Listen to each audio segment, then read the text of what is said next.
5 years later, after 1 year I left my pack, I found a small town just 200 miles away that didn't have a single wolf within miles of it. 2 years after settling in Ferrytown, Washington, I shifted for the first time. My wolf was pure black with ice blue eyes. My wolf wasn't special or anything, but to me, she was special. She was the spitting image of my father's wolf, except for the eyes. He had deep green eyes. My mother's wolf was a gray and white with silver eyes. Every day that passed, I missed them more and more. Jess finally started to speak to me more and more. She was still mad about the fact that I ran away from our mate, though she knew that I did that because he hurt us. The 5th year that I was in Ferrytown, a small pack moved into town, and I knew it was just a matter of time before they found me. It wouldn't matter that I came here before them.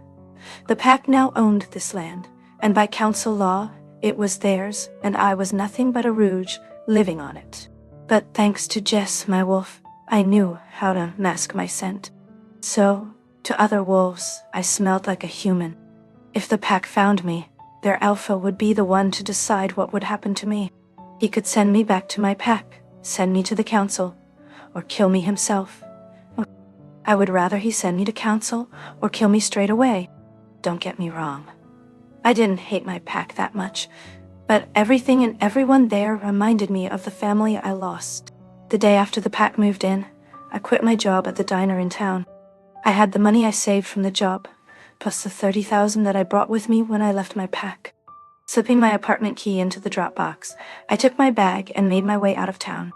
I knew that I shouldn't run away from this again, but I didn't want them to send me back to Charles, at least not yet. The mate bond between wolves allowed the other to feel when their mate was in trouble, worried, in pain, or when they were cheating. The pain started out as a dull ache in your heart, and most would think it was just heartburn. But as your mate and the other get more intimate, the pain would like a hot iron being shoved into your chest. Over the past 5 years, I could feel that searing pain almost every night, but not once did I cheat on Charles. I wasn't that kind of person. My mother had taught me that cheating on your mate was never acceptable, no matter what he or she had done. No matter what Charles did to me, I would not dishonor my mother by sleeping with another. My father used to tell me a myth about the first werewolves. It was said that they had the ability to shift into any living thing they desired to. But as the years passed, they slowly lost that ability. But that's not true. Since we were taught to think that we lost that part of us, no one tried to see if it couldn't be done. With the help of Jess, I was able to shift into 4 other animals: a dog, a cheetah, a tiger, and a jaguar. I could make myself appear as just a pup or as a full-grown animal of each of them, as well as my wolf. Walking through the forest outside of town, I heard several voices heading my way. Slipping into a small hidden cave, I made sure that my scent was hidden.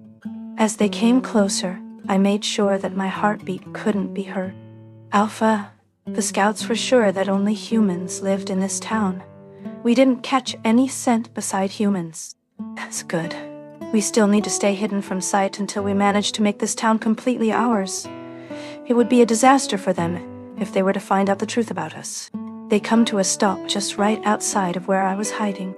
But there's something else you ought to know, sir. And what's that? In town yesterday, several of the scouts noticed a woman about 20 years old that didn't seem to belong. They asked around about her, and they found out that she showed up 5 years ago. She was found just outside of town during a snowstorm.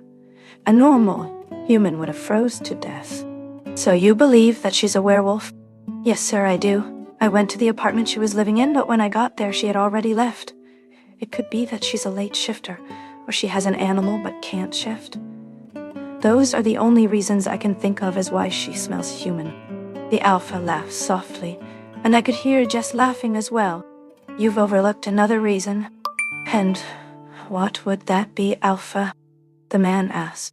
Supposedly, he was either a guard or shield. This young lady could be a shifter who is hiding from her mate or her pack. Our animals can teach us many things, including how to mask your scent. Tell the guards to keep an eye out for her, and when they find her, bring her to me. I'd like to see this woman. They move away, and I let out a sigh of relief. As I moved to step out of my hiding place, Jess stopped me. Jessica, they'll be looking for you. We need to shift if we're to get out of here without them finding us. You're right, Jess. I shall shift into a dog before leaving the cave. You'll have to help block my mind if we run into any of the pack. 5 years away from any of our kind is a long time. I decided to shift into a Shiloh shepherd. Seconds later, I grabbed my bag between my teeth. Before stepping out of my hiding place, I made sure that my scent was that of a Shiloh shepherd, and that Jess was blocking my mind. I made it to the border without running into any guards, but before I could cross it, a deep, threatening growl sounded behind me. Turning around, I watched as the Alpha and several warriors and guards slipped out for the woods. This would be a tough one to get out of. Chapter 3. The Alpha shifted and walked towards me, along with 3 of the warriors. Shift, he demands, but I just tilt my head and whine at him. Alpha, one of the warriors, speaks. Maybe it's just a normal dog. We've never heard of a were-dog before. The Alpha looks at me again, and I whine softly. One of the warriors steps towards me. Date, he commands, his voice a tad bit softer than the Alpha's. Before any of them could blink, I sat down and barked at them. Well, I'll be, the Alpha says softly. I could tell he got an idea because his eyes light up. Come here. His voice softened as he squatted down. I walked towards him slowly, eyeing the others beside them. He sure is a beaut, isn't he, Alpha? I growl softly at him as the Alpha slowly petted me on the head. The Alpha chuckled and stood up. I think he is actually a she. I bark once, and they laugh. The warrior closet to us stepped forward like he was going to pet me. I stepped back and growl softly at him. My growl didn't faze him, however. So when he kept reaching towards me, I snapped at his hand. He drew it back quickly as the Alpha laughed. They turned and started walking back into the woods. The Alpha looked at me and started walking with them. I whined softly, and he faces me. I'm son. Heel, he says, and I raced towards him. As his laughter filled the air, his men turned to see what he was laughing about.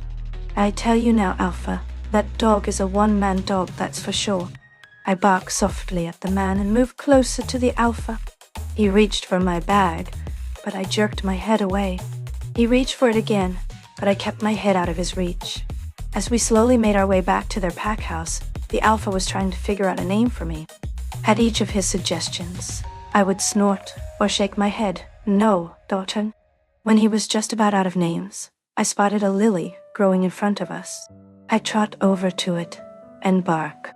He came over and kneeled beside me. Your name's Jess? He asked quietly, and I barked several times. The next several months passed by so quickly that I almost lost track of time. At night, when everyone in the pack house was asleep, I would shift back to my human form, take a bath, and eat. Then I would shift into my wolf and go for a run, while making sure I kept my scent hidden. I almost got caught once, but with Jess's help, I managed to stay undetected. The pack children fell in love with the dog form, so I allowed them to touch and pet me. But if any of the grown-ups tried to touch me, I'd growl softly at them. Only the Alpha, Elvis, and the children were allowed to touch me. Elvis would spend his mornings in his office, and then he would travel around the pack checking on the members and making sure they were doing fine. He would allow me to go with him for the most part, but there were days when he made me stay behind. On those days, I would play with the pups. My bag was well hidden in his room. More months passed by in what seemed a blink of an eye. My 6th year in Ferrytown found me living with the Midnight Lunar Pack. I knew that I needed to start training again, but I wasn't willing to take the risk of being found. That was until I found a hidden cave behind the waterfall. It took me several weeks to summon the equipment from the gym to the cave without being caught. Once I had enough equipment in my hidden spot, I would go there at night and start to train again. In my head, I could hear my dad coaching me again. It made me smile, and slowly, the ache I felt with them not being here with me start to fade. The warriors complained about the missing equipment, but Elvis just bought them replacements. Each night that I trained, I felt myself getting stronger. I needed to work on my wolf as well, but at the moment I couldn't risk it. 2 weeks after I started training again, I was lying in Elvis's office listening to him talk on the phone. I wasn't paying any attention to his conversation until I heard a familiar name. That'll be fine, Charles. My pack and I will be expecting you and your men next month then. I growled softly, and Elvis turned his head to look at me confused. After he hung up, he walked over to me and kneeled beside me. "What's wrong, Jess?" he asked softly, running his hand behind my ears.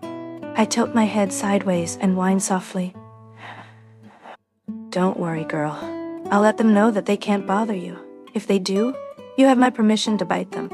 When I barked, he chuckled and walked out of the room.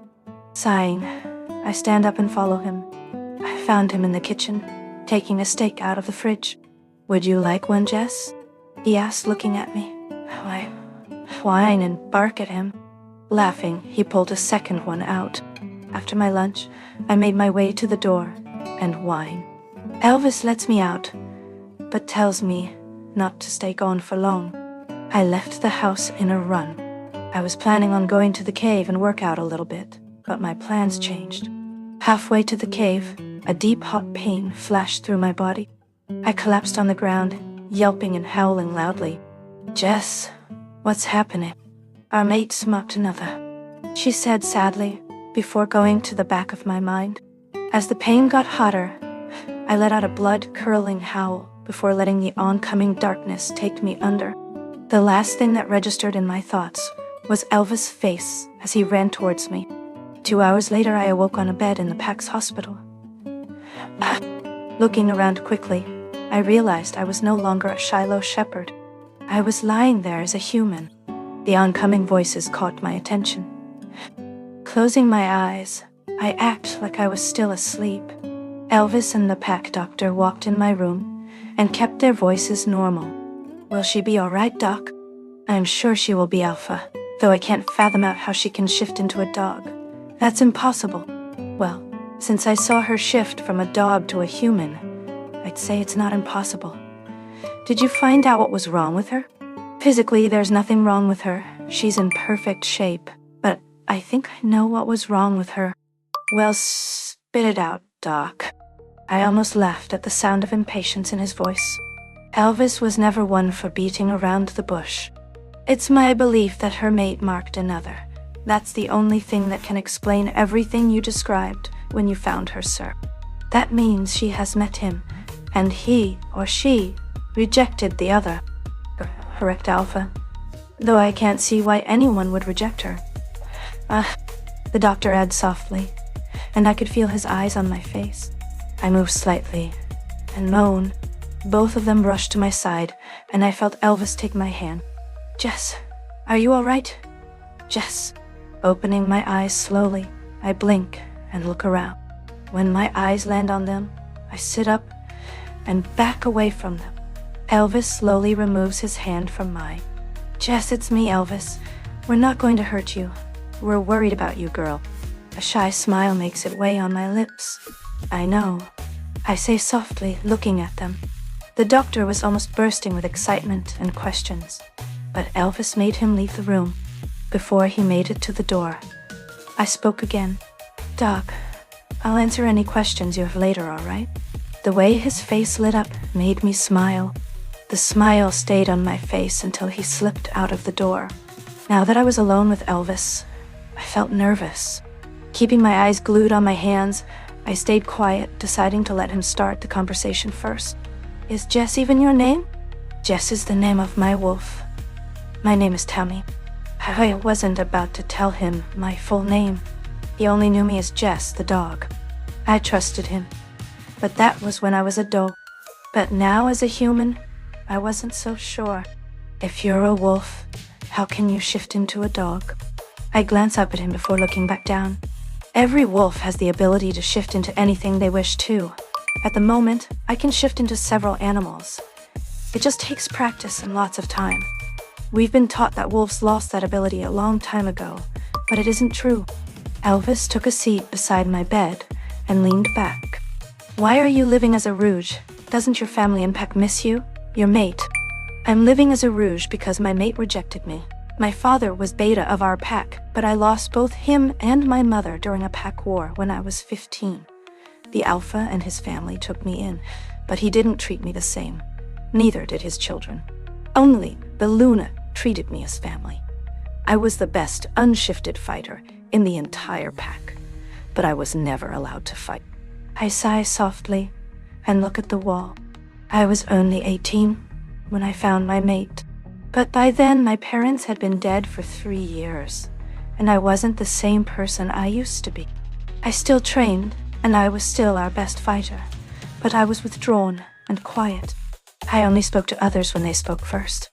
And because of that, my mate, the future alpha of my pack, rejected me. In his eyes, I was weak and unfit to be Luna.